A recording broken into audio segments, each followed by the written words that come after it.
What's really good? LeSBP Trading, familia, buenos dias, bonjour, bon dia, salvona, guten abend, comme bon voir, masake, aftav.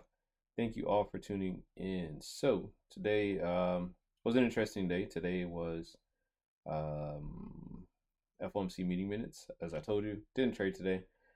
We did miss some opportunities because of not trading. But at the same time, this is all practice for right now. Remember, we're on the paper trading account, and I'm taking it as, hey, during these times you can possibly trade. You just got to be careful. So let's go ahead, jump right into it, and then yeah, that'll be it. We'll do this really quickly. So once again, today was FOMC meeting minutes. It is Wednesday the 28th. We talked about the 27th and we talked about 26th in the last video. Today FOMC meeting minutes, it actually didn't like do pretty bad. Like when I say like it didn't swing pretty hard, because sometimes FOMC meeting minutes can have the market going crazy depending on what's said. Usual effect, more hawkish than expected is good for currency.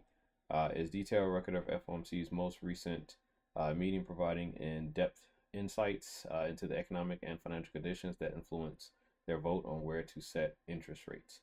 So I'm pretty sure a lot has been talked about with interest rates. I'm not going to get into it because I'm not like a huge news buff.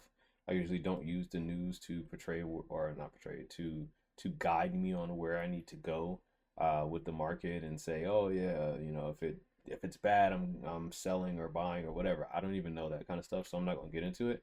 So either way, when I do see red folder news, I tend to just kind of either wait for it to happen and then move forward, or I'll trade carefully if I'm trading before it.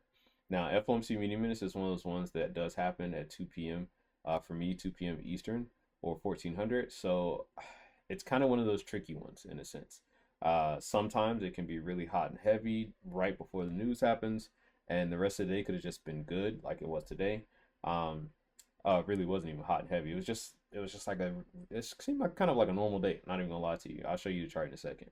The only other ones that I do watch out for is like ISM that comes at 10 o'clock. Schultz job opens comes at 10 o'clock. ISM service PMI comes at 10 o'clock. I think, oh, and then prelim UOM and prelim UOM inflation. So prelim UOM, University of Michigan consumer sentiment prelim, University of Michigan inflation expectations. Those come at 10 o'clock. So the biggest ones are those. Anything that comes basically after 8:30 is what I'm trying to say, because I don't trade until the 9:30 open. Anything after the 9:30 open, so roughly about 9:35 is when I start trading. But other than that, I really don't mess with anything else. So I really don't have to worry about too many of the news events. Probably about five. I want to say about five news events is the only thing I really worry about. And this day, I just really don't like to trade at all.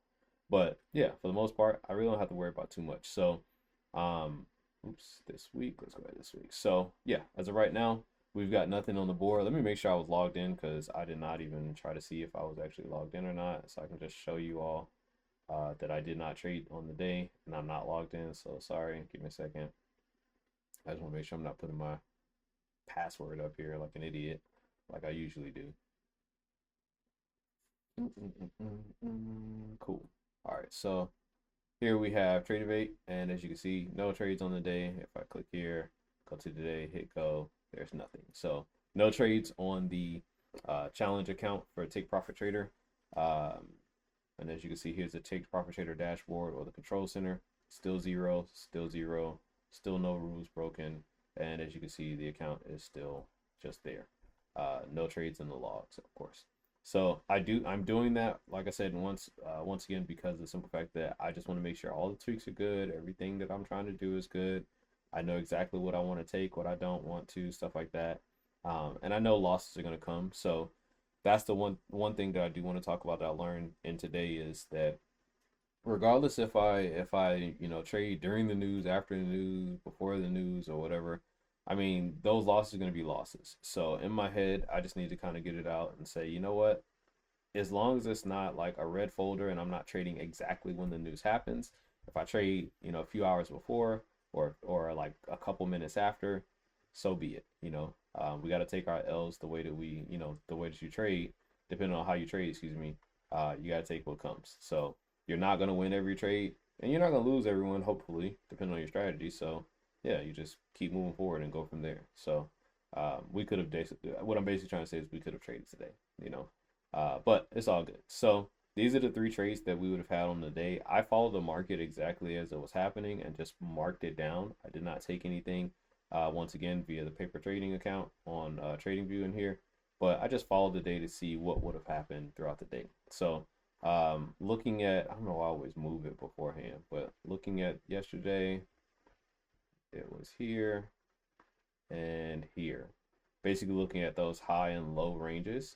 So the high and low range of Tuesday is what I basically use to try to see, okay, where could the market possibly go up and past, or where could it reject back to, or reject off of, stuff like that. So we have the high of Tuesday and the low of Tuesday. Once again, I only take from like London session onward to the end of New York session. So basically about 2 a.m. ish.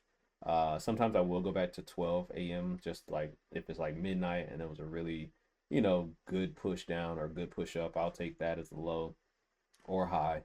And then usually I stop at about 5 p.m. Eastern time for the low or the high on the opposite side of that at the end of the day. That's my end of the day. So looking at that high and that low, here's the high from Tuesday. And as you can see, it hovered around it for a good bit this morning during the London session and into the cross into New York. A couple of touches, 1, 2, 3, 4, 5, 5 touches here. Then it finally broke it at 9:30. We would have had a buy trade here that would have lost about 7.5 pips because my stop loss would have been at the bottom over here. So that would have been a 7.5 pip loss, and it would have entered. We would have been able to enter, excuse me, a sell side trade. Stumbling over words now. After it came back down below that high of yesterday on Tuesday. So as you can see, that high was broken up above it, and then it came right back into that range.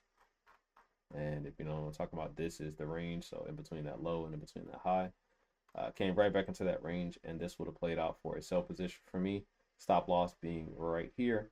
Now, it wasn't because of that was the high. My stop loss is just the top of this candle, that wick, but it would have still kind of been like, oh yeah, that's a good thing, that's okay. I'm okay with that type of thing. So stop loss would have been about 7.75 pips, and then we would have gone for 7.5, excuse me, because we lost 7.5. Our usual is 10 pips. I would have been making up for that 10 pips that we lost and getting that 17.5. Now I know a lot of people are probably gonna be like, oh bro, you don't need to make up for this, make up for that. Believe me, I know. It's just the way that my strategy works. That's how I built the strategy. So that's what I'm going for. It's not because I'm greedy or not because I'm chasing or revenge trading. Literally, I've tested it. That's just how the strategy works. And so far, so good. So we're going to keep on doing it. So right here, like I said, 17.5 pips. Took about, I want to say that was like an hour and a half or something like that. Hour and 7 minutes for that to play out.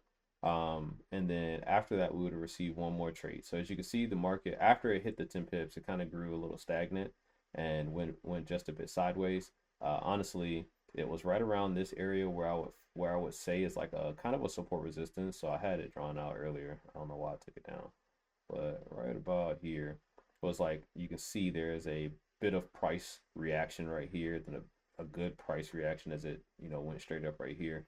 And then as you can see, looking left, I want to say this was positive like 200 or something. Yeah, there we go. And then as you can see, it kind of just bounced in between this area. So it went below it, then went above, went below, went below, blah blah blah. And as you can see, it kind of bounced off that area again.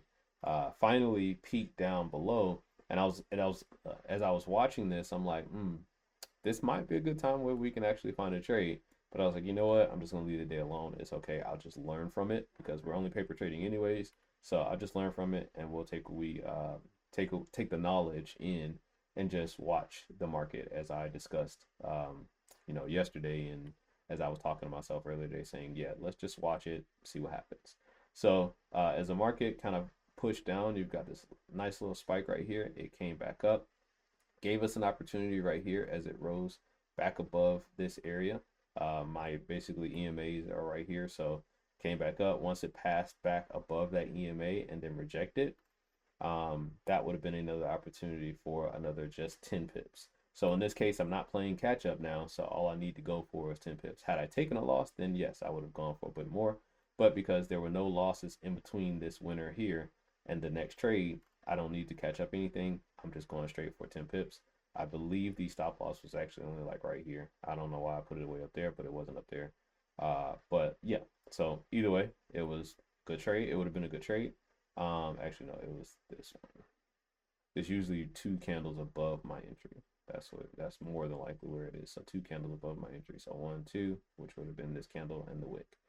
10 pips, easy money. That was only like 15 minutes, I think, 21 minutes. And then as you can see, kind of just bounced around. Now this line is here, basically let me know that this is 1800. It's no significance other than the fact of letting me know like, all right, you can now move your high and your low, which is what I usually tend to do. I'm gonna move my high up here, and I'm gonna move my low up here because I'm pretty sure that's gonna be the lowest for the day.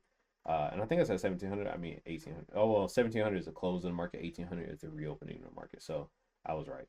But either way, by the time the market closes, I'm pretty sure that's going to be the low for me of the day, and then this is going to be the high for me of the day. Very similar range to yesterday. I think we had like a 75 pip range. This is probably like, yeah, about 63, 64. That's 62.5 pip range. So very similar to yesterday, just 10 pips less. But as you can see, it did pretty well. The market did pretty well in movement on the day in comparison to what I thought. Like I thought it was just going to be ugly up until 2 p.m. And shit, when 2 p.m. came out, it really didn't even do anything. When the news came out at 2, you didn't even see a huge spike. You got a few small candles here. This is a 1 minute time frame, by the way. Few small candles here and stuff like that, and then big push at 1451. And then 1452. But then after that, just a little trickle here and there. So it wouldn't have been a bad day. And then you can see a couple spikes here at 1620, 1621. But it wouldn't have been a bad day. So hey, so learning experience. I'm here to take it. Totally fine with that. We can trade tomorrow. Tomorrow is prelim GDP, quarter over quarter, and then unemployment claims. I don't have any thing against those 2 things, and then we got core PC price index, and both of those are 8:30 anyways, or all 3 of those I should say are 8:30 anyways, so it really won't matter to me because I'll be trading an hour after the news comes out. Other than that, there are no stipulations as far as I know. There are no stipulations when it comes to trading during the news when it's with take profit trader.